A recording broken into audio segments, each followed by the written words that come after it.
قل أندعو من دون الله ما لا ينفعنا ولا يضرنا ونرد على أعقابنا بعد إذ هدانا الله كالذي استهوته الشياطين في الأرض حيران له أصحاب يدعونه إلى الهدى ائتنا قل إن هدى الله هو الهدى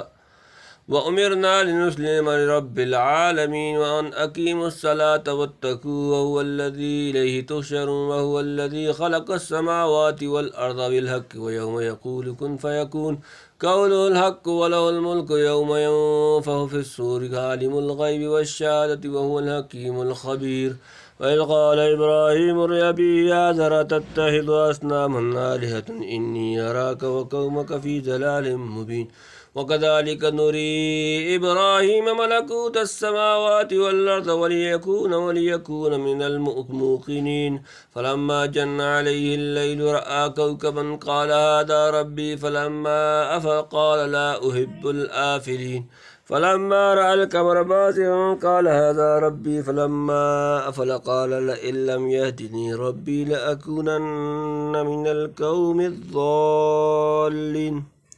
فلما رأى الشمس بازغة قال هذا ربي هذا أكبر فلما أفلت قالت يا قوم إني بريء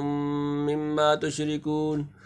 إني وجهت وجهي للذي فطر السماوات والأرض حنيفا وما أنا من المشركين وحاجه قومه قال تحاجوني في الله وقد هداني ولا أخاف ما تشركون به إلا أن يشاء ربي شيئا وسع ربي كل شيء علما فلا تتذكرون وكيف أخاف ما أشركتم ولا تخافون أنكم أشركتم بالله ما لم ينزل به عليكم سلطانا فأي الفريقين أحق بالأمن إن كنتم تعلمون الذين آمنوا ولم يلبسوا إيمانهم بظلم أولئك لهم الأمن وهم مهتدون قل ندعو من دون الله ما لا ينفعنا ولا يضرنا ونرد على أعقابنا بعد إذ هدانا الله كالذي استهوته الشياطين في الأرض حيران له أصحاب يدعونه إلى الهدى ائتنا قل إن هدى الله هو الهدى وأمرنا لنسلم لرب العالمين قل کہہ دیں اندعو کیا ہم پکاریں من سے دون اللہ سوائے اللہ ما جو لا ينفعنا نہ ہمیں نفع دے ولا یضرنا اور نقصان کرے ہمیں ونرد اور ہم پھر جائیں اعلیٰ پر اعقابنا اپنی ایڑیاں الٹے پاؤں بعد اذ ہدانا جب ہدایت دی ہمیں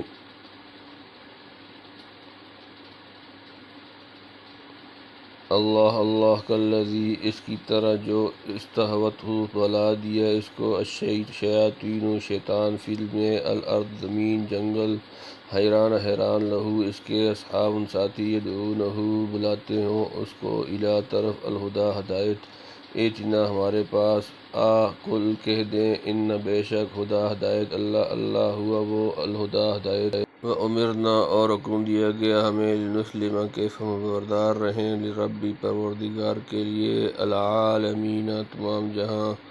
تو کہہ دے کیا ہم پکاریں اللہ کے سوا ان کو جو نفع پہنچا سکیں ہم کو اور نہ نقصان اور کیا پھر جائیں ہم الٹے پاؤں اس کے بعد کہ اللہ سیدھی راہ دکھا چکا ہم کو مثل اس شخص کے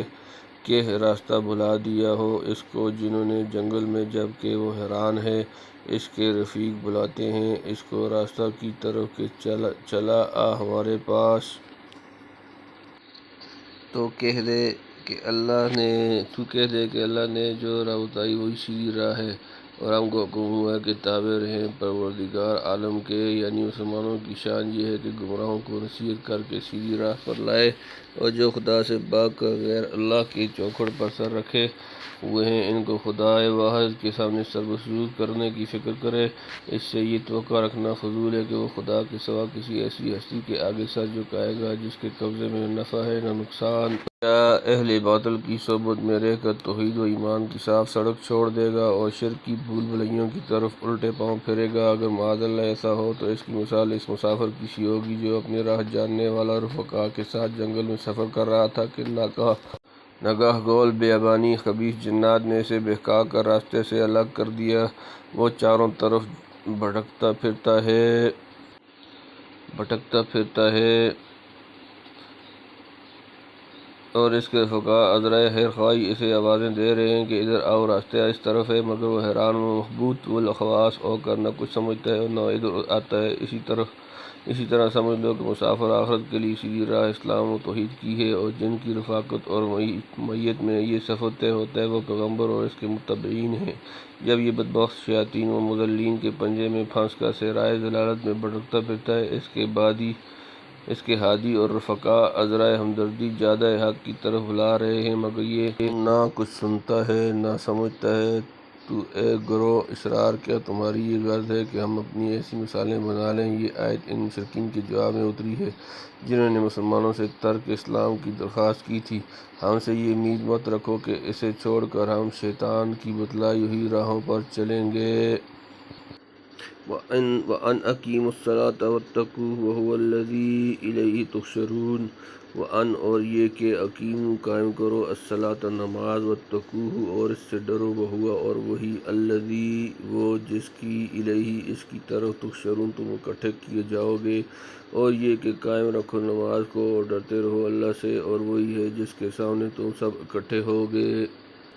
وَهُوَ الَّذِي خَلَقَ السَّمَاوَاتِ وَالْأَرْضَ بِالْحَقِّ وَيَوْمَ يَقُولُ كُنْ فَيَكُونُ قَوْلُهُ الْحَقُّ وَلَهُ الْمُلْكُ يَوْمَ يُنفَخُ فِي الصُّورِ عَالِمُ الْغَیْبِ وَالشَّهَادَةِ وَهُوَ الْحَکِیمُ الْخَبِیرُ۔ اور ہوا وہی الذی وہ جو جس خلق پیدا کیا السماوات آسمان جمع والارض اور زمین بالحق کی ٹھیک طور پر، ویوم اور جس دن یقول کہے گا وہ کن ہو جا فیکون تو وہ ہو جائے گا، قولہ اس کی بات الحق کو سچی، ولہ اور اس کا الملک ملک، یوم جس دن ینفخ پھونکا جائے گا فی الصور صور، عالم جاننے والا، الغیب غیب، والشہادت اور ظاہر، وہو اور وہی الحکیم حکمت والا، الخبیر خبر رکھنے والا۔ اور وہی ہے جس دن نے پیدا کیا آسمانوں اور زمین کو ٹھیک طور پر، اور جس دن کہے گا ہو جا تو وہ ہو جائے گا، اس کی بات سچی اور اس کی سلطنت ہے۔ جس دن پھونکا جائے گا سور، جاننے والا چھپی اور کھلی باتوں کا، اور وہی ہے حکمت والا جاننے والا۔ یعنی حشر ہو جا، یعنی اس روز ظاہری اور مجازی طور پر بھی خدا کے سوا کسی کی سلطنت نہ رہے گی۔ لمن الملک اليوم للہ الواحد القہار، سورۃ نمبر 40 سورہ غافر آیت نمبر 16۔ جو خدا یہ صفات رکھتا ہے جن کا ذکر ان 2-3 آیات میں ہوا، وہ یہ اس لائق کہ ہم اس کے تابع فرما ہوں، اس کے سامنے انتہائی عبودیت اختیار کریں اور ہر آن اس سے ڈرتے رہیں۔ اسی کا ہم کو حکم ہوا ہے جس سے ہم کسی حال منہ نہیں موڑ سکتے۔ وَإِذْ قَالَ إِبْرَاهِيمُ لِأَبِيهِ آزَرَ أَتَتَّخِذُ أَصْنَامًا آلِهَةً إِنِّی أَرَاکَ وَقَوْمَکَ فِی ضَلَالٍ مُبِینٍ۔ وَإِذْ اور جب قال کہا ابراہیم لِأَبِیہِ اپنے باپ کو، آزر أَتَتَّخِذُ کیا تو بناتا ہے، أَصْنَامًا بت، جمع آلِهَةً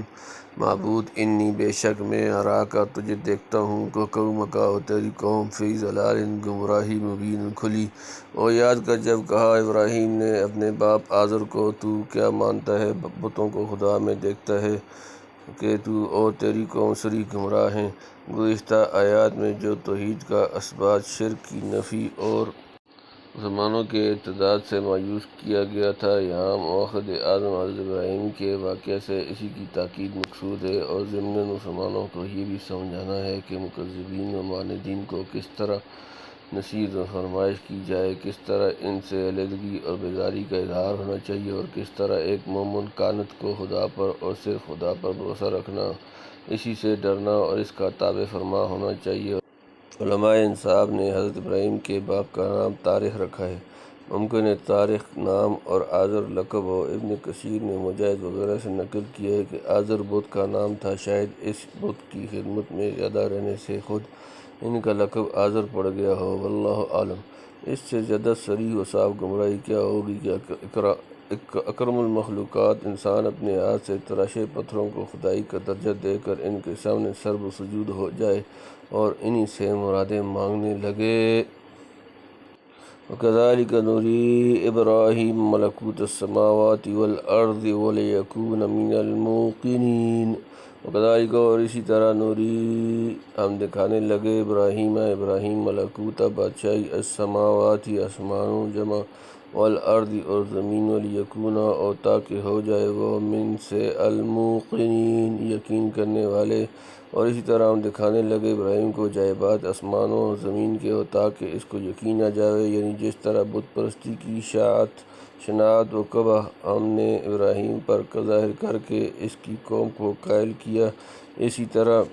علویات و سفلیات کی نہایت محکم اور عجیب و غریب نظام ترکیبی کی گہرائیوں پر بھی اس کو مطلع کر دیا تاکہ اسے دیکھ کر اللہ تعالیٰ کے وجود وحدانیت وغیرہ پر اور تمام مخلوقات سماوی و ارضی کے محکومانہ عجز و بیچارگی پر استدلال اور اپنی قوم کے عقیدے کوکب پرستی و ہیاکل سازی کو علی وجہ البصیرہ رد کر سکے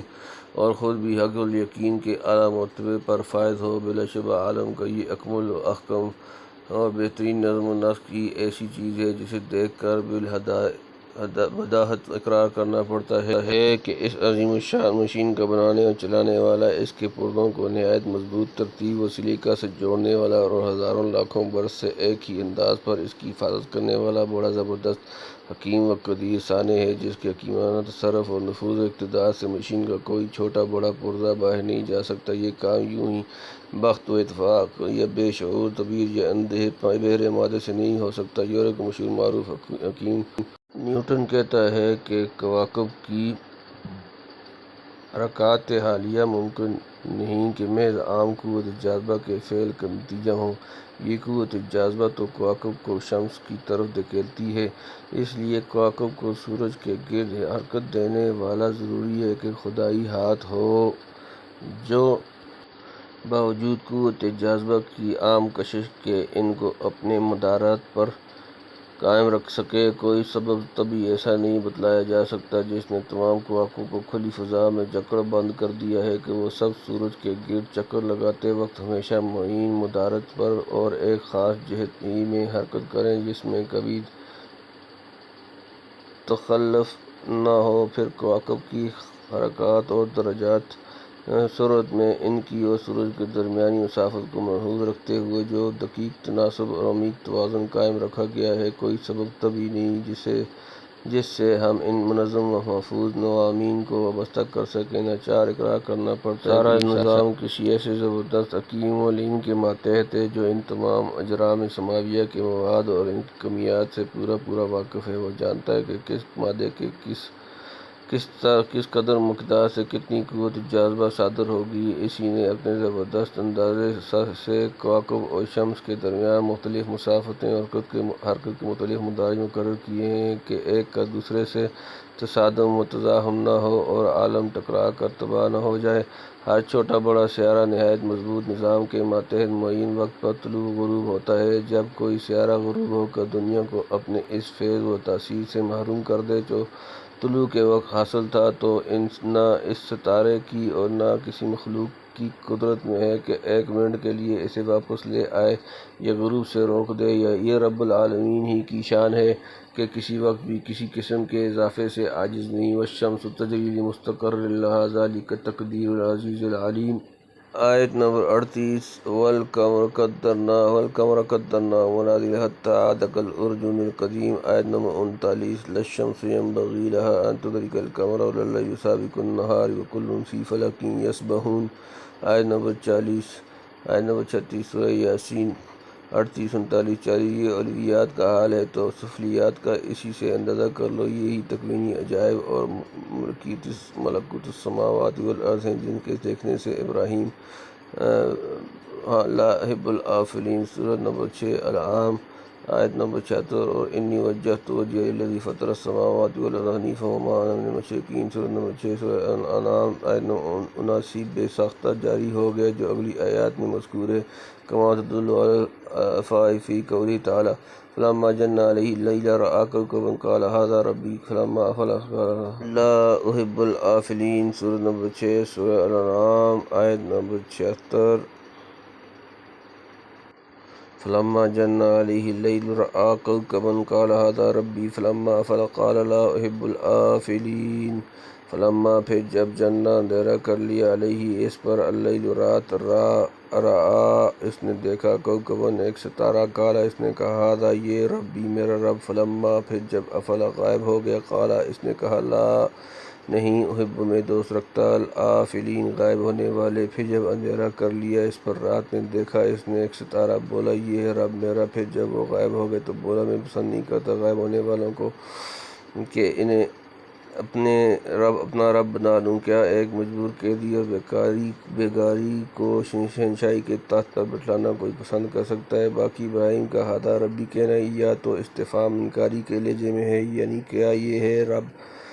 میرا، اور یا بطریق تحکم و تبکیت ہے یعنی یہ ہے رب میرا تمہارے عقیدہ اور گمان کے موافق جیسا موسیٰ نے فرمایا وانظر الی الہک الذی ظلت علیہ عاکفا۔ سورۃ نمبر 20 سورۃ طٰہٰ آیت نمبر 97۔ فی ذالک اس کے سوا مفسرین کے اور اقوال بھی ہیں مگر ہمارے خیال میں یہی راجح ہے واللہ اعلم۔ فلما رأى القمر بازغا قال هذا ربی فلما أفل قال لئن لم يهدنی ربی لأکونن من القوم الضالین۔ فلما پھر جب رأى دیکھا القمر چاند بازغا چمکتا ہوا قال بولے هذا یہ ربی میرا رب۔ فلما پھر جب افل غائب ہو گیا قال کہا لئن اگر لم یہدنی نہ ہدایت دے مجھے ربی میرا رب لأکونن تو میں ہو جاؤں من سے القوم قوم لوگ الضالین بھٹکنے والے۔ پھر جب دیکھا چاند چمکتا ہوا بولا یہ ہے رب میرا۔ پھر جب غائب ہو گیا بولا اگر نہ ہدایت کرے گا مجھ کو رب میرا تو بے شک میں رہوں گا گمراہ لوگوں میں۔ فلما چاند چونکہ بہت حسین و چمکدار سیارہ ہے اگر خدا دستگیر نہ فرمائے تو بے شک انسان اس کی چمک دمک پر مفتون ہو کر رہ جائے۔ فلما رأى الشمس بازغة قال هذا ربي هذا أكبر۔ فلما أفلت قال يا قوم إني بريء مما تشركون۔ فلما پھر جب رأى اس نے دیکھا شمس سورج بازغة جگمگاتا ہوا قال بولے هذا یہ ربی میرا رب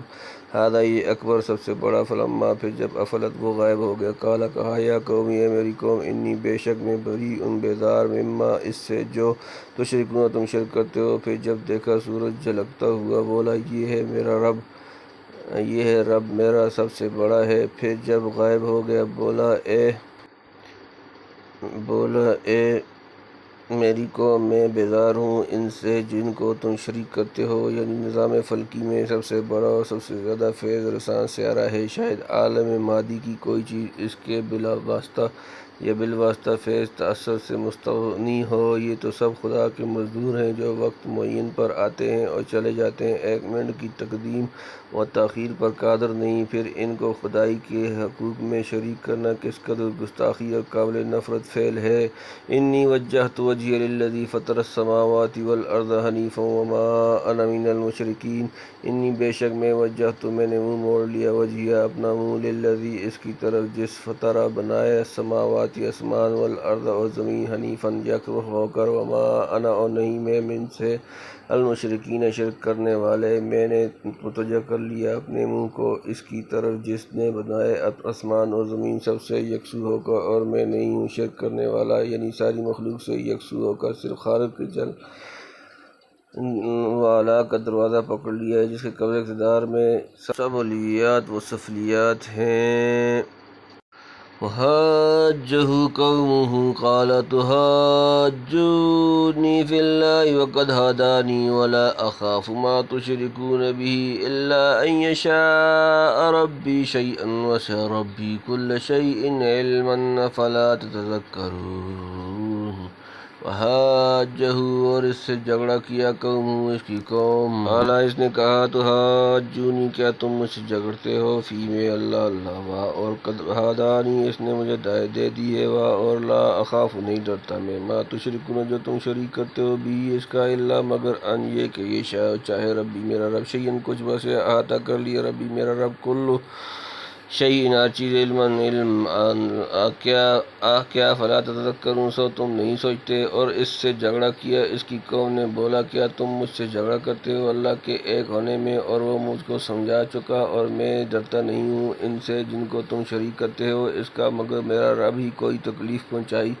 پہنچانی چاہے احاطہ کر لیا ہے میرے رب کے علم نے سب چیزوں کا، کیا تم نہیں سوچتے، یعنی اس کو جس کو خدا سمجھا چکا اور ملکوت السماوات والارض کی علی وجہ البصیرہ سیر کرا چکا، کیا اس سے یہ امید رکھتے ہو کہ وہ تمہارے جھگڑنے اور بیہودہ جدل و بحث کرنے سے بہک جائے گا؟ کبھی نہیں۔ حضرت ابراہیم کی قوم کہتی تھی کہ تم جو ہمارے معبودوں کی توہین کرتے ہو